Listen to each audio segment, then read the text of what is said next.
ನಮ್ಮ ಸಿಎಂ ಖುದ್ದು ತಮ್ಮದೇ ಹೆಸರಿನ ಸಿದ್ದರಾಮಯ್ಯ ಸೇತುವೆ ಅನ್ನೋ ಹೊಸ ಬ್ರಿಡ್ಜ್ ಅನ್ನ ತಾವೇ ಉದ್ಘಾಟನೆ ಮಾಡಿದ್ದಾರೆ.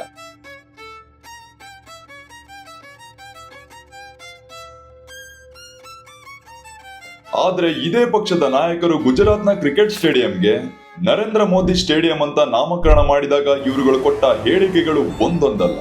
ಹಾಗಂತ ನಾನು ಬಿಜೆಪಿ ಮಾಡಿದ್ದು ಸರಿ ಅಂತ ಹೇಳ್ತಿಲ್ಲ.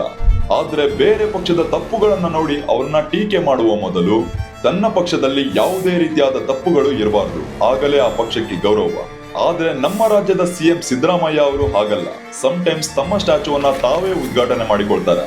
ಇನ್ನೂ ಟೈಮ್ಸ್ ಈ ರೀತಿಯಾದ ತಮ್ಮ ಹೆಸರಿನ ಬ್ರಿಡ್ಜ್ ಅನ್ನ ತಾವೇ ಉದ್ಘಾಟನೆ ಮಾಡಿಕೊಳ್ತಾರೆ. ಈ ರೀತಿಯಾದ ಸ್ಟ್ಯಾಚುಗಳನ್ನ ಅಥವಾ ಹೆಸರುಗಳನ್ನ ಇಡೋದು ಸಾಧನೆ ಮಾಡಿದ ವ್ಯಕ್ತಿಗಳ ಸ್ಮರಣೆಗಾಗಿ. ಆದ್ರೆ ನಮ್ಮ ರಾಜ್ಯದ ರಾಜಕಾರಣಿಗಳು ತಾವು ಜನಸೇವಕರು ಅನ್ನೋದನ್ನ ಕೂಡ ಮರೆತು ತಮ್ಮನ್ನ ತಾವು ಸಾಧಕರ ಪಟ್ಟಿಯಲ್ಲಿ ನೋಡೋದಕ್ಕೆ ಇಷ್ಟಪಡ್ತಾರೆ.